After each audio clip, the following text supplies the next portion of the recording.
6 నెలల్లో పెళ్లి పథకంలో చేరండి. మీ ప్రియమైన వారికి 6 నెలల్లో పెళ్లి చేయండి. కృష్ణ సాయి బ్రాహ్మణ వివాహ పరిచయ వేదిక బ్రాహ్మణులకు మాత్రమే. మరిన్ని వివరాలకి కాల్ 8855592015 లేదా 9000333990.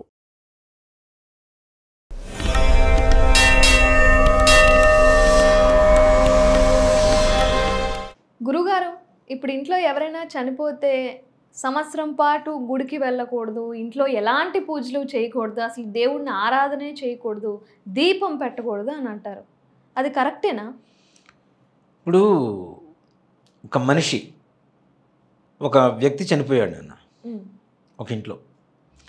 చనిపోకముందు నిత్యం స్నానం చేసాం, నిత్యం మంచి బట్టలు వేసుకున్నాం, నిత్యం మంచి భోజనం చేసాం, నిత్యం చక్కగా పడుకున్నాం. మనిషి చనిపోకముందు. మనిషి చనిపోయిన తర్వాత స్నానం చేస్తాం, బట్టలు వేసుకుంటాం, మంచి ఫుడ్ తింటాం, మంచిగా నిద్రపోతాం. మనిషి చనిపోతే మనకు కానీ బాధ, దేవుడికి ఎందుకు బాధ పెట్టాలి? అంటే మైల ఏదో తగులుతుంది అంటారు కదా. అదే చెప్తానన్నా. ఇప్పుడు మైల అనేటువంటిది మనసుకి, ముఖ్యంగా మనిషికి కాదు మనసుకి. ఇక్కడ మనిషి చనిపోకముందు మనం మాత్రం నిత్య జీవన విధానంలో చక్కగా కొనసాగుతున్నాం, మనిషి చనిపోయిన తర్వాత కూడా అదే జీవన విధానాన్ని కొనసాగిస్తూ ఉన్నాం. అవునా? మీ ఇంట్లో ఉండే దేవుడికి ఎందుకు పూజ చేస్తారు మీరు? అందరూ బాగుండాలి, అంతా మంచి జరగాలి అని కదా. మరి మనిషి చనిపోయిన తర్వాత దేవుణ్ణి మూలబడేస్తే, దీపారాధన చేయకుండా, నైవేద్యం పెట్టకుండా, పూజలు చేయకుండా మూలబడేస్తే, ఆయనకి పూజ చేస్తే మనం బాగుంటామన్న నమ్మకం మనకు ఉన్నప్పుడు, మనిషి చనిపోయిన తర్వాత ఆయన ఎందుకు మూలబడేయాలి? అలాంటప్పుడు మనం కూడా తినకుండా ఉండాలి, మనం కూడా స్నానం చేయకుండా ఉండాలి, మనం కూడా మంచి బట్టలు వేసుకోకుండా ఉండాలి కదా. కదా. మరి మనం మాత్రం మానేయకుండా దేవుడికి ఎందుకు మానేయాలి? అది ఎంతవరకు ధర్మం? ఆయనకి పూజ చేస్తే మనం బాగుంటాం. అవును. అలాంటప్పుడు ఆయనకే పూజ చేయకుండా, ఏమీ లేకుండా గదికి తాళం వేసేస్తాను, బూజు పట్టించేస్తాను, దీపం పెట్టను, నైవేద్యం పెట్టను అంటే ఆయన మీద, అంటే ఆయన దృష్టి మన మీద ఎలా పడుతుంది? భగవంతుడి దృష్టి పడదు కదా. అందుకనే ముఖ్యంగా దీన్ని కూడా ఇందాక మనం అనుకున్నాం చూడండి, గరుడ పురాణం అనేటువంటిది. గరుడ పురాణమే ఆధారం దీనికి కూడా, ముఖ్యంగా చెప్పాలి అంటే. ఎందుకు చేయకూడదు, అసలు ఎందుకు చేయాలి, ఏం చేయాలి అనేటువంటి ఒక ధర్మానికి వస్తే, ఎవరింట్లో ఉన్న మనిషి చనిపోతే వాళ్ళ ఇంటి పేరు గల వాళ్ళకి మైల వస్తుంది.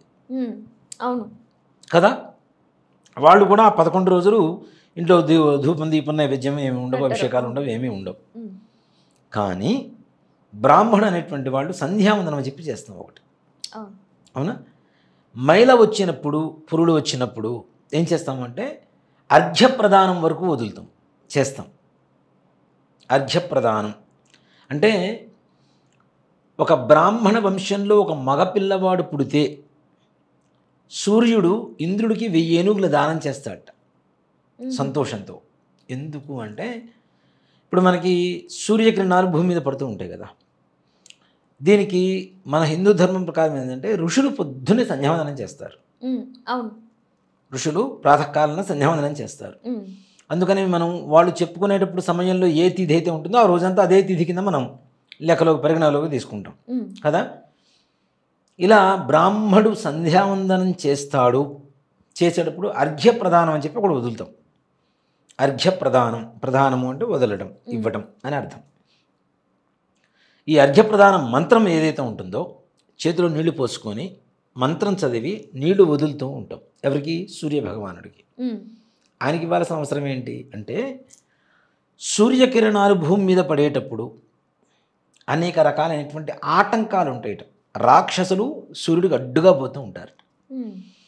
వీళ్ళు ఎవరైతే బ్రాహ్మణుడు సంధ్యావందనం చేసుకునేటప్పుడు అర్ఘ్యప్రదానాన్ని మంత్రంతో నీళ్ళని అభిమంత్రించి వదులుతూ ఉన్నాడో ఆ నీళ్లు అస్త్రాలుగా, శస్త్రాలుగా వెళ్ళి రాక్షసులను సంహరించి ఆ యొక్క సూర్యకిరణాలు భూమి మీద పట్టడానికి దోహదపడుతూ ఉంటాయి, సహాయం చేస్తూ ఉంటాయి. మరి ఆ సూర్యకిరణాలు భూమి మీద పట్టడానికి సహాయం చేస్తున్నటువంటి బ్రాహ్మడు పుడితే మరి ఆయన ఆనందమేగా. వీడికి ఉపనయనం అవుతుంది. అందుకని 8 సంవత్సరాలకు ఉపనయనం చేస్తారు. 8 సంవత్సరాలకు కూడా ఎలా ఉపనయనం చేస్తారు అంటే కడుపులో ఉన్న 9 నెలలతో సహా కలుపుకొని బ్రాహ్మడికి 7వ సంవత్సరం వచ్చిన తర్వాత 3 నెలల తర్వాత ఉపనయనం చేస్తారు. గర్భాష్టమేషు బ్రాహ్మణ ఉపనయనం, గర్భదశేషు రాజన్యం. రాజులకి 10వ సంవత్సరంలో గర్భంలో ఉన్న 9 నెలలతో కలుపుకొని 10వ సంవత్సరంలో, గర్భద్వాదశేషు వైశ్యం, వైశ్యులకి 12వ సంవత్సరంలో ఉపనయనం చేస్తారు. ఇది అసలు ఉపనయనం. ఇప్పుడు ఉండే ఉపనయనాలంటే అది లెక్కలో కూడా కాదు. ఓ మాట చెప్పాలంటే 14 ఏళ్ళకి, 15 ఏళ్ళకి, 18 ఏళ్ళకి వాళ్ళకి నచ్చినప్పుడు కూడా నచ్చినప్పుడు చేస్తున్నారు. ఇంకా పెళ్లికి పెళ్ళికి ముందు ముందా? తప్పదు కాబట్టి లాస్ట్ ఆప్షన్ అన్నట్టు. ఉపనయన కర్మ ఉపాకర్మ ఈ రెండు ఉన్నాయి. అవి కర్మగా అన్నట్టుగానే ఉన్నాయి తప్పితే అదొక జీవితంలో ఒక భాగం అనేటువంటిది మాత్రం ఎవరు ఇచ్చేటల్లా. అవును. ఎవరైతే బ్రాహ్మడికి 8 సంవత్సరాలకు ఉపనయనం జరిగి సంధ్యావందనం నేర్చుకొని సంధ్యావందనం చేస్తూ నిత్యం గాయత్రి మంత్రాన్ని జపం చేస్తూ వేదాధ్యయనం చేస్తారో తద్వారా ఆ వంశం వృద్ధి పొందుతుంది. వాడికి ఒక క్రమశిక్షణ వస్తుంది. ఇప్పుడు వేదాంగాలు చదువుకున్న వాళ్ళు ఏ స్కూళ్ళలో చదువుకున్నారు? పూర్వకాలంలో లేవుగా. లేవు. అవునా? 8 సంవత్సరాలు కొన్ని పాఠశాలలకు వెళ్తూ ఉంటే చిన్న పిల్లలు 8 సంవత్సరాలు అప్పుడు ఉపనయనమై వేద పాఠశాలలో జాయిన్ అవుతూ ఉంటారు. వాళ్ళని చూస్తుంటే వామనమూర్తిని చూసినట్టు మంచిగా బుద్ధిగా చిన్న పిల్లలు ఆనందంగా ఉంటుంది. వాళ్ళని చూస్తూ వాళ్ళ నోట్లోంచి మంత్రాలు చదువుతూ ఉంటారు. ఇంకా ఆనందం కలుగుతుంటుంది వాళ్ళని చూస్తూ ఉంటే, ఆ మంత్రాలు వింటూ ఉంటే. అలాంటిది మైల వచ్చినప్పుడు కూడా అర్ఘ్యప్రదానం వరకు చేయమనే శాస్త్రం బ్రాహ్మడికి. అవునా? మైలలో ఉన్నప్పుడు కూడా అర్ఘ్యప్రదానం వదులుతున్నప్పుడు మైలైపోయిన తర్వాత ఇంట్లో పూజ చేసుకోవడానికి ఏమైంది? అంతే కదా. ఇంట్లో చనిపోతే. అవును. ముఖ్యంగా ఇక్కడ ఏంటి అంటే మనం గరుడ పురాణంలో ఏం చెప్తుంది అంటే ఒక మనిషి చనిపోయిన తర్వాత 12 రోజులు కర్మ చేస్తాం. ఇందాక మనం చెప్పాం కదా 12 స్నానాలు చేస్తాం, ఒంటి మీదనే ఆత్మ ఉంటుంది కాబట్టి. అక్కడ 12వ రోజున సపిండీకరణం అని చెప్పి చేస్తారు నాన్న. సపిండీకరణం అంటే ఇప్పుడు మా నాన్నగారు చనిపోయారు. మా నాన్నగారు ఉన్నంతకాలం మా తాతగారికి వాళ్ళ నాన్నగారికి తద్దినం పెట్టారు. తద్దినాలు వాళ్ళ ముగ్గురు పేర్లు వస్తాయి. మా తాతగారు, ముత్తాతగారు, నాన్నగారి పేర్లు వస్తాయి. మా నాన్నగారు తద్దినం పెట్టేటప్పుడు. ఇప్పుడు మా నాన్నగారు చనిపోయారు. మా నాన్నగారు చనిపోయినప్పుడు మా నాన్నగారికి, తాతగారికి, ముత్తాతగారికి పేర్లు రావాలి. నేను పెడుతూ ఉంటే తద్దినం పెడుతూ ఉంటే మా నాన్నగారికి.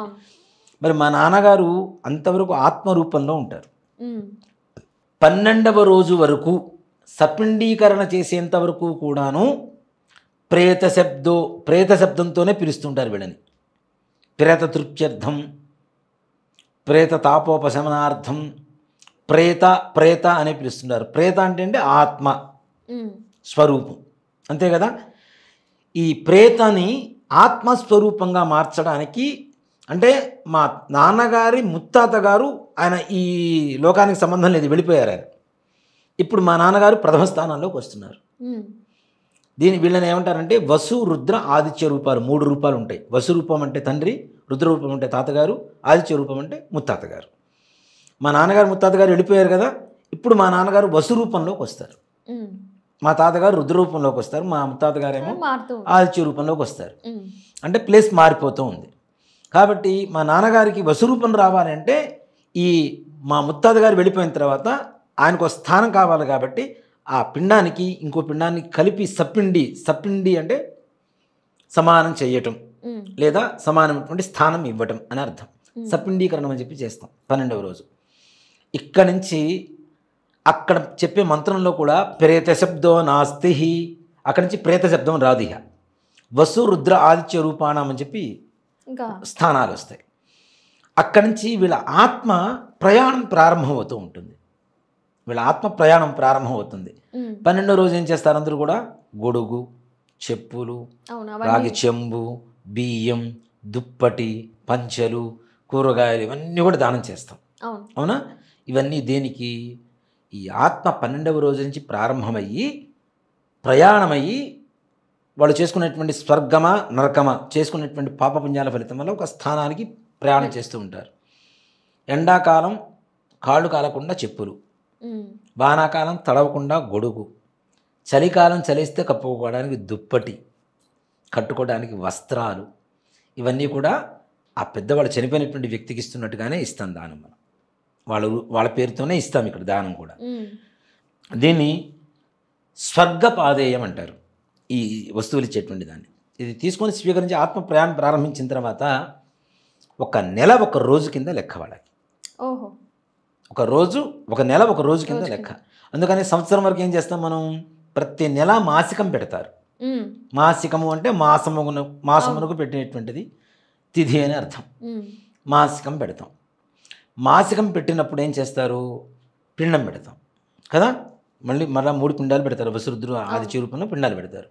అంటే 1 నెల 1 రోజు కింద లెక్క కాబట్టి ప్రతి నెల మాసికం పెడతాం కాబట్టి ఈ సంవత్సరం వరకు కూడాను వాళ్ళకి ప్రతిరోజు భోజనం పెడుతున్నట్టే లెక్క. సంవత్సరం తర్వాత వీళ్ళు చేసుకున్న పాపపుణ్యాల ఫలితం వల్ల స్వర్గమా నరకమా ఒక స్థానానికి వెళ్తారు. అక్కడి నుంచి ఒక సంవత్సరం ఒక రోజు కింద లెక్క. సంవత్సరీకం తర్వాత ఒక సంవత్సరం ఒక రోజు కింద లెక్క. ప్రతి సంవత్సరం తదినం పెడతాంగా, అంటే ప్రతిరోజు వాళ్ళకి భోజనం పెడుతున్నట్టే లెక్క పితృదేవతలకి. ఇక్కడ ఈ 12 మాసాలు ఆత్మ ప్రయాణం చేస్తూ ఉంటుంది. 12 మాసాలు కూడా ప్రయాణం చేస్తూ ఉంటుంది. ఈ 12 మాసాలు మాసికాలు పెడుతూ ఉన్నాం. మాసికాల్లో 4 కూరలు, 4 పచ్చళ్ళు, పప్పు, సాంబారు, వడలు, స్వీటు, హాటు, అవి ఇవి పెడుతూనే ఉన్నాం. వాళ్ళకి పెడుతున్నాం, మనం తింటున్నాం. మన ఇంట్లో దేవతలు మాత్రం మూలబడిపోయి ఉంటారు. వాళ్ళకి పటికి బెల్లం కూడా నివేదన లేదు, దీపం కూడా లేదు. చీకటి గదిలో మనం ఉండగలుగుతామా? 12 నెలల పాటు ఒక్కరోజు ఉండగలుగుతామా? పోనీ కదా. అలాంటిది 12 నెలల పాటు దేవతల్ని ఆ గది మూసేసి బూజు పట్టేట్టు చేసి, బూజు పట్టిపోయి మొత్తం వేలాడుతూ ఉంటుంది. పటాలు మొత్తం ఇదైపోయి ఉంటాయి, ఛిద్రమైపోయి ఉంటాయి. దీపారాధన ఉండదు, కళ ఉండదు, కాంతి ఉండదు కదా. పండగ వచ్చినా కూడా పండగను కూడా చేసుకోరు. మా ఇంట్లో ఎవరో చనిపోయారండి, మేము సంవత్సరం వరకు ఏ పండగలు చేసుకోకూడదు అంటారు. అలాంటి వాళ్ళకి ఒక మంచి ఉదాహరణ చెప్తానన్న. ఇది ఒక ఎగ్జాంపుల్. మనం తింటున్నాం కాబట్టి దేవుడు కూడా పెట్టాలి అనేటువంటిది. మనిషి చనిపోగానే ఏం చేస్తారు నాన్న? దహనం చేస్తారు. దాని ముందు బయట పడుకోబెట్టినప్పుడు ఏం చేస్తారు? నెత్తిన దీపం పెడతారు. అవును. శవం అక్కడ ఉన్నప్పుడే దీపం పనికి వచ్చినప్పుడు శవం పోయిన తర్వాత దీపారాధన పనికి రాదు. మరి అది మీరే చెప్పాలి. అవునా? అక్కడ పనికి వస్తుందిగా. అది ఒకటి. కర్త కర్మ చేయడానికి శ్మశానానికి వెళ్ళినప్పుడు ఇంటికి వచ్చే సమయానికి దీపారాధన వెలిగించి పెడతారు. అవును. దీపం చూసి దండం పెట్టుకొని లోపలికి వస్తాడు. అవును. మాసికం అప్పుడు ఫోటో ముందు దీపం పెడతారు. దీపం లేకుండా మాసికం లేదు. మరి ఇన్ని దీపాలు పనికొస్తున్నప్పుడు దేవుడి దగ్గర ఎందుకు దీపం పనికిరాదు? ఒక లాజికల్గా తీసుకున్న గరుడు పురాణంలో ఉన్నటువంటి విషయాన్ని తీసుకున్న ఇదే చెప్తుంది. నిత్యం ఏదైతే 12 రోజులు కర్మ అయిపోతుందో, 13వ రోజున వైకుంఠ సమారాధన అయిపోతుందో, 14వ రోజు నుంచి పరిపూర్ణంగా ఇంట్లో నిత్యం ధూపదీప నైవేద్యాలు పరిపూర్ణంగా చేసుకోవచ్చు. ఏమాత్రం కూడా సంశయం లేదు దాంట్లో. అంతేకాకుండా నిత్యం అభిషేకం అలవాటు ఉంది. మా అమ్మగారు చనిపోయారు నాన్న 2023 ఆగస్టు ఆషాఢ మాసంలో చనిపోయారు. చనిపోయిన తర్వాత 15 రోజుల తర్వాత నిత్యం మా ఇంట్లో అభిషేకం చేసుకున్నాం. నిత్యం ధూపదీప నైవేద్యాలు పెట్టుకున్నాను. రోజు కొబ్బరికాయ కొట్టే అలవాటు ఉంది. కొట్టు. రోజు మహానైవేద్యం పెట్టే అలవాటు ఉంది. అన్నం ఇప్పుడు మా ఇళ్లలో మేమేం చేస్తాం? నిత్యం మేము వండుకునేదే ఏదైతే ఉంటుందో దాంట్లో ఆనియన్స్ వాడం కాబట్టి అవే నైవేద్యం పెడతాం దేవుడికి. లేదు మాకు దేవతార్చన అంటే శివుడు పంచాయతనం ఉంటుంది నాన్న. శివుడు మధ్యలో ఉంటాడు. గణపతి, తర్వాత అమ్మవారు, విష్ణుమూర్తి, సూర్యుడు, ఈ 5గురు కలిపితే పంచాయతనం 5 దేవతలు ఉంటారు. వీటికి నిత్యం మాకు నైవేద్యం అలవాటు ఉంటుంది. ఈ మైల వచ్చిన ఈ 12 రోజులు కూడా వేరే వాళ్ళ ఇంటికి పంపిస్తాం. మొత్తం దేవతార్చన చెట్టు మొత్తం వాళ్ళలో అభిషేకం జరుగుతుంది, నైవేద్యం జరుగుతుంది. కాగానే మరలా తెచ్చేసుకుంటాం. తెచ్చేసుకొని ఇంట్లో వాళ్ళు, మాది లేట్ అవుతుంది, ఇంట్లో వాళ్ళు భోజనం చేసేస్తారు. నేను ఎంత పని ఉన్నా సరే ఆ పని అయిపోయి వచ్చిన తర్వాత వచ్చేంత వరకు కూడా తినకుండా కాఫీతోనో పండుతోనో ఉండి ఇంటికి వచ్చి స్నానం చేసి నైవేద్యం వండుకొని దేవుడికి దేవతార్చన చేసి అభిషేకం చేసి చక్కగా నైవేద్యం పెట్టి భోజనం చేస్తాను నేను. మా అమ్మగారు చనిపోయారని చెప్పి నేనేం ఆపలేదే. 14వ రోజు నుంచి మరలా పునఃప్రారంభం, మళ్ళీ చక్కగా చేసుకున్నా. విశేషమైనటువంటి పండగలు చేసుకోకూడదు. విశేషమైనటువంటి పండగలు చేసుకోకూడదు అంటే చనిపోయింది మన ఇంట్లో వాళ్ళు కదా. ఇప్పుడు భర్త చనిపోయాడు, భార్య ఉంది. భార్య బాధతో, తల్లి బాధతో ఉన్నప్పుడు మిగిలిన కొడుకులు పండగ చేసుకోలేరుగా. కాబట్టి అలా పండగ చేసుకోకూడదు. ఇవన్నీ ఇది ఒక విధానం. దీంతోపాటు దీపారాధన చేయవచ్చు అని చెప్పడానికి ఇంకొక ఉదాహరణ చెప్తాం మీకు. ఎవరైనా చనిపోతే ఆ ఇంట్లో సంవత్సరం లోపల ఆడపిల్లకి పెళ్లి చేయమని చెప్పి శాస్త్రం చెప్తుంది. చేస్తున్నారు. సంవత్సరం లోపల ఆడపిల్లకి పెళ్లి చేయమని చెప్తారు. ఎందుకు? కన్యాదానం చేస్తే స్వర్గలోక ప్రాప్తి కలుగుతుంది అనేటువంటిది మన ధర్మం. అంతే కదా. ఇప్పుడు కన్యాదానం చేసేటప్పుడు మంత్రాలు కొన్ని ఉంటాయి. ఏమని? మయా సహా, నాతో సహా, దశపూర్వేషాం. దశపూర్వేషం 10 తరాల కిందట, దశాపరేషాం 10 తరాల తర్వాత, మద్వంశీయానాం నా వంశం, మాతృవంశానాం నా తల్లిగారి వంశం, నరకాత్ ఉత్తీర్య శాశ్వత బ్రహ్మలోకే నిత్య నివాస సిద్ధ్యర్థం.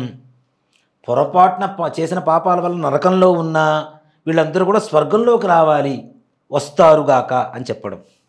త్రిగుణీకృత, అగ్నిష్టోమ, అతిరాత్ర, ఆప్తోర్యామ, శాంతపన, వాజపేయ, పౌండరీక, అశ్వమేధాది శతక్రతు సంపూర్ణ సకల ఫలావాప్త్యర్థం.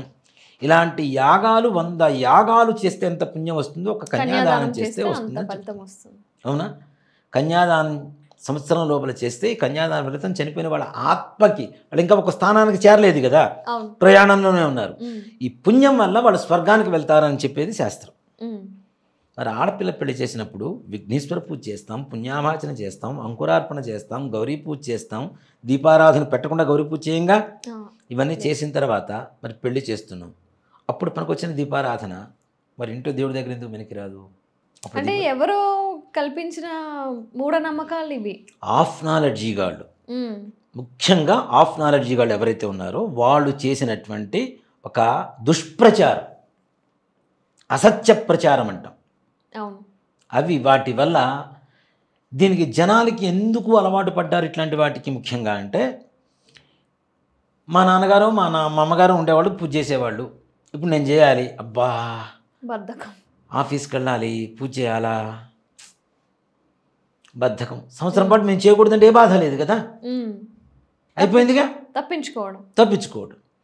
ఆ బద్ధకానికి ఈ చెప్పిన అసత్య ప్రచారాలకు ఇంకాస్త బలాన్ని చేకూరుస్తూ వాటిల్ని ఒక శాస్త్రం అన్నట్టుగా రూపొందించారు జనాలందరూ కూడా. ఇదే శాస్త్రం అని చెప్పి జనాల్లోకి, మైండ్లోకి ఇంజెక్ట్ చేసి పడేశారు. దానివల్ల ఎంత పాపం వస్తుంది. ఇంట్లో దేవుడు దీపం పెట్టకుండా ఉంటే ఎంత పాపం వస్తుంది. ఇంట్లో దేవుడు అంటే ఎవరు నాన్న? మనతో పాటుగా ఉండేటువంటి ఒక వ్యక్తి అనేగా మనం భావిస్తున్నాం. అవునా? అలాంటప్పుడు మన కొడుకో కూతురుకో అన్నం పెట్టకుండా కడుపు మాడిస్తే ఎలా ఉంటుంది? మన కన్న కూతురో కొడుకో మన కడుపు మాడిస్తే ఎలా ఉంటుంది? మన దేవుడికి, ఇంట్లో దేవుడికి, ఇప్పుడు మన ఇంటికి పెద్ద, మనకి పెద్ద ఎవరు? మన ఇంటి దేవుడు కదా. మరి ఇంటి దేవుడిని కడుపు మాడిస్తే ఏం వస్తుంది మనకి? దానివల్ల పుణ్యం వస్తుందా? పాపం వస్తుంది. రౌరవాది మహానరకాలకు వెళ్ళటానికి, చనిపోయినటువంటి వాళ్ళ ఆత్మ కూడా పొరపాటున ఏమన్నా బ్రతుకున్నప్పుడు వాళ్ళు పుణ్యం చేసినా అది కూడా హరించి వాళ్ళ నరకానికి పంపించడానికి మనంతటా మనం చేస్తున్నటువంటి తప్పు అని చెప్తా. దేవుడి దగ్గర దీపారాధన చేయకపోతే చనిపోయినటువంటి వాళ్ళ ఆత్మ ఉంటుంది కదా, సంవత్సరం పాటు ప్రయాణం చేసే ఆత్మ, నువ్వు కన్యాదానం చేసినా ఏం చేసినా దీపారాధన చేయకుండా, దేవుడి దగ్గర దీపారాధన చేయకుండా చేస్తే ఆటోమేటిక్గా వాళ్ళకు కూడా పాపమే వస్తుంది. వాళ్ళు కూడా స్వర్గానికి వెళ్ళే వాళ్ళు కూడా ఏదో పుణ్యం చేస్తుంటే స్వర్గానికి వెళ్తూ ఉంటారు.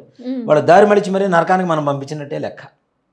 కాబట్టి ఇంట్లో చనిపోయిన 13వ రోజు తర్వాత నుంచి 14వ రోజు నుంచి చక్కగా ఇంట్లో దీపారాధన చేసుకోవచ్చు. కొబ్బరికాయ కొట్టే అలవాటు ఉంటే కొబ్బరికాయ కొట్టవచ్చు, దేవతార్చన చేసే అలవాటు ఉంటే దేవతార్చన చేసుకోవచ్చు, కుంకుమార్చన, లలితా సహస్రనామ పారాయణ అలవాటు ఉంటే సహస్రనామ పారాయణ చేసుకోవచ్చు. అలాగే దేవాలయాలకు వెళ్ళకూడదు అనేటువంటిది కూడా ఒక అసత్య ప్రచారం. దేవాలయాలకు వెళ్ళకూడదు అంటారు కదా. మరి అస్థికలు తీసుకెళ్ళి కలిపేది నువ్వు కాశీలో కలుపుతున్నావు. కాశీ గుడి కదా, అన్నిటికన్నా పెద్ద దేవాలయం కదా, ప్రపంచంలోనే అతి పెద్ద దేవాలయం మనకి, అంటే అతి పెద్ద క్షేత్రం. అక్కడ పోయి నిద్ర చేస్తున్నావు. కాశీలో ఎక్కడ నిద్ర చేసినా పరమేశ్వరుడు చెంత నిద్ర చేసినట్టే. మరి అక్కడ నిద్ర చేస్తున్నావు, అది గుడి కాదా? ఇదంతా తీసి పక్కన పెడితే కర్మ అయిపోయిన తర్వాత 13వ రోజు గుడిలో నిద్ర చేసి వచ్చిన తర్వాత నా అత్తగారింటికి తీసుకెళ్తారు నిద్రకి. మరి అప్పుడు నిద్రకు పోతున్నావు, అది గుడి కాదా? అప్పుడు నిద్రకు పనికి వచ్చిన గుడి నువ్వు నిత్యం దండం పెట్టుకోవడానికి ఎందుకు పనికిరాదు? దీపం పెట్టుకోవడానికి అడ్డొచ్చింది. మరి ఎందుకు పనికిరాదు? వీటన్నిటితో పాటు మనం గుళ్ళోకి వెళ్తే సఠారు తీసుకోకూడదు, పాదుకలు పెట్టుకోకూడదు, తీర్థం తీసుకోకూడదు. ఇది కూడా దుష్ప్రచారాలు చాలా ఉన్నాయి. మూఢనమ్మకాలు ఇవన్నీ. మూఢనమ్మకాలు కాదు నాన్న, మన వాళ్ళు ఏంటంటే కావాలని చెప్పి కొన్ని కల్పించి వాళ్ళకి కన్వీనియంట్గా ఉండేట్టుగా మార్చుకున్నారు. దాన్ని ఇదే ఆచారం, ఇదే సదాచారం, ఇదే సంప్రదాయం, ఇదే శాస్త్రం, దీన్ని మించింది ఇంకోటి లేదు అనేటువంటి ఒక దుర్భరమైనటువంటి స్థితిలోకి దిగజారిపోతున్నారు మన వాళ్ళు. ఓ మాట చెప్పాలి కదా, కాశీలో నిద్ర చేసి వస్తావు, దేవాలయంలో నిద్ర చేసి వస్తావు, గయలో పిండ శ్రార్థం చేసి వస్తారు. గయలో దేని మీద పిండ శ్రార్థం చేస్తారు? విష్ణు పాదం మీద పెడతారు. మరి ఇక్కడ ఉన్నది శఠారి మీద ఉండేటువంటిది ఏంటి? దేవత పాదుకలే కదా. మరి పాదుకలు నెత్తిన శిరస్సును దాల్చకూడదా? తీర్థం ప్రసాదం. తీర్థంలో అభిషేకం చేసినప్పుడు విగ్రహాలకి గుడి కడతాం కదా, గుడి కట్టినప్పుడు కొన్ని రసాయన పదార్థాలు మొత్తం విగ్రహం కింద ఉంటాయి, కెమికల్స్. పాదరసం, తాళకం, అబ్రకం, మనిశిల, గంధకం, కృష్ణాబ్రకం, రుద్దిపాషాణం, జలపాషాణం, అనేక రకాలైనటువంటి రసాయన పదార్థాలు మొత్తం విగ్రహం కింద పెట్టి దాని మీద యంత్రం పెట్టి యంత్రం మీద విగ్రహాన్ని పెడతారు. విగ్రహానికి ఇలా కింద కోడ్ ఉంటుంది ఒకటి, ఆ యంత్రాన్ని టచ్ అవుతూ ఉంటుంది. అవునా? ఈ యంత్రం నుంచి వచ్చేటువంటి మంత్రబలం విగ్రహంలో ప్రతిబింబిస్తూ ఉంటుంది మనకి. స్టోన్, మనం విగ్రహాన్ని రాయిని చూసి కూడా దండం ఎందుకు పెడుతున్నాం? కింద ఉండేటువంటి యంత్ర బలం. ఈ యంత్రంలో ఏముంది? మంత్రం ఉంది. మంత్రం కింద, యంత్రం కింద ఏముంది? తంత్రం ఉంది, కెమికల్స్ ఉన్నాయి. ఈ కెమికల్స్ ఎప్పుడైతే అభిషేకం చేస్తున్నామో విగ్రహం మీద, ఈ కెమికల్స్ రియాక్షన్ అసలు ప్రపంచంలో ఎక్కడ లేని పాజిటివ్ ఎనర్జీని తీసుకొని వస్తాయి. పాలు పోసినప్పుడు, పెరుగు పోసినప్పుడు, నెయ్యి, తేనె, పంచదార, నీళ్ళు ఇవన్నీ పోస్తున్నప్పుడు పదార్థాలు, పండ్ల పదార్థాలు, పసుపు, కుంకుమ, విభూది ఇవన్నీ దేవుడి మీద పోస్తే ఎందుకు పవిత్రమవుతున్నాయి అంటే ఈ కెమికల్స్ రియాక్షన్ ఏదైతే ఉందో. నువ్వు దేవుడిని దేవుడిగా నమ్మొద్దు, కనీసం సైన్స్గా నమ్ము. కెమికల్ రియాక్షన్ ఏదైతే ఉందో మన బాడీకి కావాల్సినటువంటి, ఆరోగ్యానికి కావాల్సినటువంటి పాజిటివ్ ఎనర్జీని మనకి బయటికి జనరేట్ చేస్తూ ఉంటాయి. అవి తీర్థం తీసుకుంటే పుణ్యం వస్తుంది, శరీరానికి ఆరోగ్యం వస్తుంది అన్నప్పుడు గుళ్ళో పోయిన తర్వాత తీర్థం ఎందుకు తీసుకోకూడదు? సంవత్సరం సూతకం ఉంటే అంటే పోయిన వాడితో పాటు వీడు కూడా రోగం పడిపోవాలా కదా? అంటే జనాల్లో ఉండేటువంటి మూఢనమ్మకాలు, ముఖ్యం మూఢనమ్మకం కూడా కాదు, చెప్తున్నా కదా, వాళ్ళకి కన్వీనియంట్గా ఉండేట్టుగా మార్చుకొని అదే శాస్త్రం అని చెప్పి చెబుతున్నటువంటి వాళ్ళందరికీ చెప్తున్నాను, దయచేసి అలా చేయొద్దు. దీంతోపాటు ఇంకోటి కూడా చెప్తానన్న, ఇప్పుడు మా అమ్మగారు చనిపోయారు, మా అక్క వాళ్ళు వ్రతం చేసుకుంటున్నారు, మా పెద్దక్క వాళ్ళు ఎవరో వ్రతం చేసుకుంటున్నారు.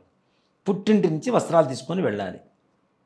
నాకు సంవత్సరం సూతకం ఉందని చెప్పి నేను మానేయటం అనేది ధర్మం కాదు. దీనికి సబ్స్టిట్యూట్ లేదు కదా. పుట్టింటికి ఇంకో పుట్టిల్లు సబ్స్టిట్యూట్ ఉండదు కదా, ఒకటే ఇల్లు కదా. పుట్టింటి వారి ఇప్పుడు చూడండి, ఆడపిల్లలు కోటీశ్వరుడు భర్త, ఈ అమ్మాయి కోటీశ్వరాలు, కూతురు పెళ్లి చేస్తుంది, అంగరంగ వైభవంగా కనీసం ఒక 20 కోట్ల రూపాయలు ఖర్చు పెట్టి పెళ్లి చేస్తుంది. ఎంత చేసినా ఏం చేసినా పుట్టింటి వారు కాటన్ చీర తీసుకొచ్చిన ఆ చీరతో మురిసిపోతూ ఉంటుంది. మా అన్నయ్య పెట్టాడు, మా తమ్ముడు పెట్టాడు అని చెప్పి ఒంటి మీద పెట్టుకొని 10 మందికి చూపిస్తుంది. అవునా? ఆ ప్రేమ కట్ చేయడం అనేది పాపం కాదా? మానవత ధర్మమా అది? కాదు కదా. అంటే వాళ్ళకి పుట్టింటి నుంచి దూరం చేస్తున్నట్టే కదా. కాబట్టి నీకు సంవత్సర సూతకం ఉన్నా సరే వాళ్ళు శుభకార్యం చేసుకుంటే నువ్వు వాళ్ళ మేలు కోరుతావు, కాబట్టి వాళ్ళు నీ మేలు కోరుతారు. కాబట్టి అసలు ఆడపిల్లలు పుట్టుకున్నటువంటి బొట్టు దగ్గర నుంచి తల్లో పెట్టుకునే పూలు కానీ, కట్టుకునే చీర కానీ, ప్రతి ఒక్కటి కూడా పెళ్ళైనా సరే పుట్టినప్పటి నుంచి పిడకల్లో పోయేంత వరకు ఆడపిల్లకి పుట్టింటి వారే చూడాలని శాస్త్రం. అలాంటిది నువ్వు శుభకార్యం చేసుకుంటున్నప్పుడు పుట్టింటి వాళ్ళ సపోర్ట్ లేకుండా, వాళ్ళు ఉన్నామన్న ఆలోచన లేకుండా చేసుకోవాలంటే ఆడపిల్లకి ఎంత బాధేస్తుంటుంది. తల్లి పోయింది, అన్నొచ్చి వస్త్రాలు పెట్టాడు, పోతే మా అమ్మ పోయిందిరే, మా అన్నున్నాడు నాకు, మా అన్న నన్ను సరిగా మంచిగా చూసుకుంటున్నాడు, నా తమ్ముడు సరిగా చూసుకుంటున్నాడు, ఆనందం లేకుండా అరే నా పుట్టింటి వాళ్ళే రాలేదని శుభకార్యం పీటల మీద కూర్చొని ఏడ్చే పరిస్థితుల్లో కరెక్టా అది? దానికి చేసిన ఫలితం ఉండదు కదా. ఫలితం ఉండదు కదా. వాళ్ళు బాధపడుతున్నారు కదా, ఆ బాధ కారణం నువ్వే అవుతున్నావుగా. అలా ఎందుకు అవ్వాలి? అది మానవత ధర్మం అయితే కాదుగా ఇంటి ఆడపిల్లని ఏడిపించడం కదా. కాబట్టి వీళ్ళు కూడా తీసుకెళ్ళి బట్టలు పెట్టవచ్చు, వీళ్ళింటికి తీసుకురావచ్చు. తప్పనిసరిగా బట్టలు పెట్టేది ఉంటే బట్టలు పెట్టి పంపించాల్సిన పరిస్థితులు తప్పనిసరిగా మేనమామకి, తమ్ముడికి, అన్నకి ఎప్పటికీ అధికారం ఉంటుంది. దాంట్లో ఏ రకమైనటువంటి సంశయమే లేదు. తప్పనిసరిగా అందరూ చేయవలసింది. మరి ఎవరైనా చనిపోతే ఇల్లు వెంటనే ఖాళీ చేసేయాలి అని అంటారు. అద్దెంట్లో ఉన్నాళ్ళు ఖాళీ చేసి వేరే ఇంటికి వెళ్ళిపోతారు. కానీ సొంత ఇంట్లో ఉండేవాళ్ళు అక్కడే ఉంటారు. ఆ గదికి డేరా కట్టడమో, అలా ఆ రూమ్ మటుకు క్లోజ్ చేయడమో చేస్తూ ఉంటారు. మరి నిజంగా ఖాళీ చేసేయాలా ఇంటిని? దీంట్లో నాన్న త్రిపాద నక్షత్రములు అని చెప్పి కొన్ని నక్షత్రాలు ఉన్నాయి. జనన మరణాలకి సంబంధించినటువంటి కొన్ని శుభాశుభ నక్షత్రాలు, మంచి చెడు ఉండేటువంటి నక్షత్రాలు. జననం 27 నక్షత్రాలు మంచివే, 27 నక్షత్రాలు మంచివే పుట్టడానికి. కానీ కొన్ని నక్షత్రాలు శాంతిపూర్వకంగా ఉంటాయి. అంటే అధిష్టాన దేవతలు ఎవరైతే ఉంటారో వాళ్ళు రౌద్రంగా ఉంటారు, కాబట్టి వాళ్ళకి శాంతి చేయడమే నక్షత్ర శాంతి. అలాగే చనిపోయినప్పుడు కూడాను కొన్ని నక్షత్రాలు, త్రిపాద నక్షత్రాలు అని ఉంటాయి. ఈ త్రిపాద నక్షత్రాలను ముఖ్యంగా ధనిష్ట పంచకాలను ఒక 5 ఉంటాయి నాన్న. ధనిష్ట, శతభిషం, పూర్వాభాద్ర, ఉత్తరాభాద్ర, రేవతి. ధనిష్ట పంచకం, పంచకం అంటే 5. ఈ 5 నక్షత్రాలు, మరలా కొన్ని నక్షత్రాలు ఉంటాయి. ఈ నక్షత్రాలలో చనిపోతే ఆ స్థలం, అది కూడా మరలా చెప్తున్నా, హాస్పిటల్లో చనిపోయారు, ఇల్లు పాడు పెట్టాల్సిన అవసరం లేదు. ఇప్పుడు చనిపోయి చివరి దశలో ఉన్నాడు, తీసుకెళ్ళి బయట పడుకోబెడతారు. అవును, బయట సూర్యరశ్మి తగిలేటువంటి ప్రదేశంలో చనిపోయాడు, ఇల్లు పాడు పెట్టాల్సిన అవసరం లేదు. ఒకవేళ సాయంత్రం అలా చనిపోతే తప్పనిసరిగా ఆ స్థలం వరకు మూసివేయాల్సి ఉంటుంది. ఒక పరదాతోనో చెక్కతోనో మూసివేయాల్సి ఉంటుంది. ఎందుకు అంటే ఆ నక్షత్రాల ప్రభావం ఆత్మ మీద ఎక్కువగా చూపిస్తుంటుంది, ఆత్మఘోష ఎక్కువగా ఉంటుంది కాబట్టి అది మనం భరించలేం. కాబట్టి దానికోసం అని చెప్పి ఆ నక్షత్రాలు, చెడు నక్షత్రాలు ఏవైతే ఉంటాయో ఆ సమయంలో సూర్యరశ్మి సోకని చోట అయితే తప్పనిసరిగా అక్కడ మనం ఆ స్థలం వరకు 3 నెలలు 6 నెలలు ఉండేటువంటి దోషాన్ని బట్టి మూసివేయడం అనేది జరుగుతూ ఉంటుంది. తదుపరి ఉదక శాంతి అనే ఒక శాంతి ఉంటుంది. చెడు నక్షత్రంలో చనిపోయారు, ఉదకము అంటే నీళ్లు, నీళ్లతో చేసేటువంటి ఒక శాంతి ఉంటుంది. అది చేసిన తర్వాత దాన్ని మూసివేయడం అనేది చేయాలి. ఓకే.